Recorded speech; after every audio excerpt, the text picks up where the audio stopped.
তাফসীর মাহফিল CHP।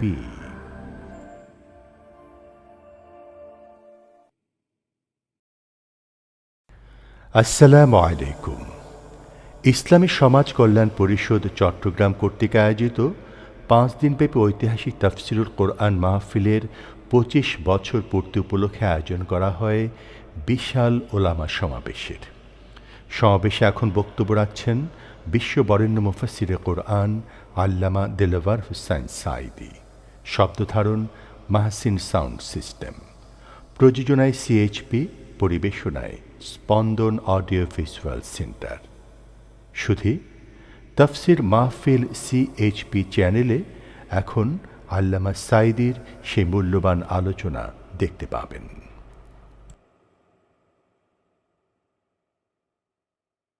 আজকের চট্টগ্রাম সমাজ কল্যাণ পরিষদ কর্তৃক আয়োজিত 25তম বার্ষিকী তাফসীরুল কোরআন মাহফিলের এই প্রতিষ্ঠান কর্তৃক আয়োজিত তাফসীরুল কোরআন মাহফিলের চতুর্থ দিবসে বিশেষভাবে ওলামাদের জন্য আয়োজিত মাহফিলের সম্মানিত সভাপতি বাইতুস শরফের পীর সাহেব হযরত মাওলানা শাহ কুতুবউদ্দিন সাহেব মাদ্দাজিল্লুহুল আলী, আজকের এ মোতাবাররক মাহফিলের রওনাক বখশ প্রধান অতিথি, উপমহাদেশের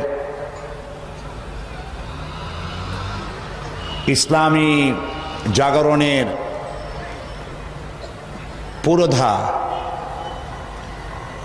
মুজাদ্দিদে জামান হযরত মাওলানা আবু বকর সিদ্দিকী আল কুরাইশি, তার পুত্র হযরত মাওলানা আব্দুল হাই সিদ্দিকী রহমতুল্লাহ আলাইহের কলিজার টুকরা সন্তান, বর্তমান গদিনিসীন পীর হযরতুল আল্লাম আবুল আনসার মোহাম্মদ আব্দুল কাহ্হার সিদ্দিকী দামাত বারকাতুহুমুল আলিয়া, ফুরফুরার হযরত মুজাদ্দিদে জামান হযরত আবু বকর সিদ্দিকী রহমতুল্লাহ আলাইহির খলিফা ছিলেন। আমার আব্বা এবং আমার চাচার বহুত মুরিদ আছে আমাদের এলাকায়। উনি নিজে পত্রিকায় দিয়েছেন আমার নামে কেবলা ব্যবহার করা যাবে না। কেবলা তো একটাই, সেটা কাবা শরীফ। আল্লাহু কোন পীরের শিখানো আল্লাহু আল্লাহু জিকির করার চাইতে রাসূলুল্লাহর শিখানো সুবহানাল্লাহ, আলহামদুলিল্লাহ, আল্লাহু আকবার এই জিকির বেশি করে করা উচিত। সুতরাং আমি পীর বিরোধী নই। যারা হক্কানি আমি তাদের পক্ষে, আর যারা ব্যবসা করেন আমি তাদের বিপক্ষে। সুতরাং আপনাদেরকে শিরক এবং বেদাতের বিরুদ্ধে কথা বলতে হবে। গেরা শরীফ এটা কি?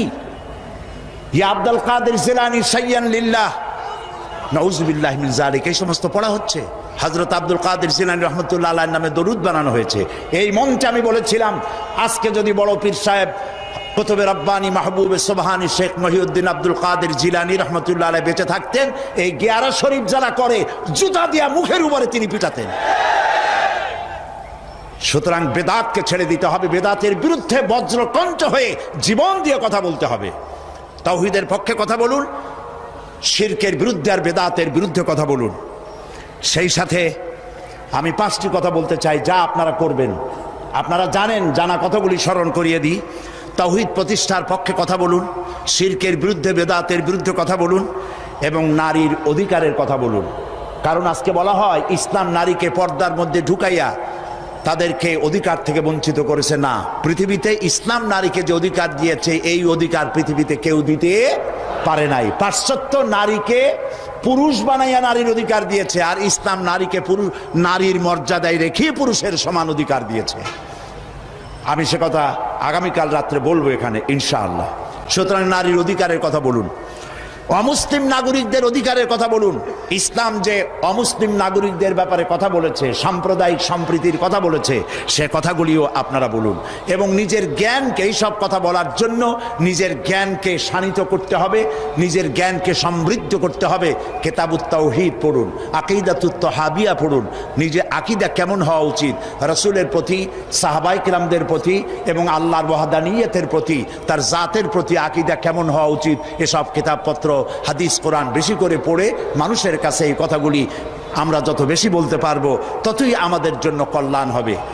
হযরত উলামায়ে কেরাম, যেহেতু নামাজের ওয়াক্ত সামনে, আমি আর কথা বলতে চাই না, যেহেতু আরও দুজন মুরব্বী, আমাদের মুরব্বী, তারা সহি রাহনুমাই করেন জাতির, তারা কথা বলবেন। আমার বক্তব্য এখানে শেষ করছি এই কথা বলে, আসুন আমরা ঐক্যবদ্ধ হই, আসুন আমরা ঐক্যবদ্ধ হই। কেউ ঐক্যবদ্ধ হইলাম না, এটার কোনো দাম নাই। ঐক্যবদ্ধ হওয়ার জন্য আসুন তাওহীদের উপর ঐক্যবদ্ধ হই, খাতমে নবুয়তের আকীদার উপর ঐক্যবদ্ধ হই, শিরক এবং বেদাতের বিরুদ্ধে কথা বলি, একই সুরে বলি, একসাথে বলি, জীবনকে বাজি রেখে বলি। আল্লাহ তাআলা তৌফিক আমাদেরকে দান করুন। হাদা মা ইনদি ওয়াল ইলমু ইনদাল্লাহ আলাইহি তাওয়াক্কালতু ইলাইহি উনীব। ওয়াসসালামু আলাইকুম ওয়া রাহমাতুল্লাহি তাআলা ওয়া বারাকাতুহু।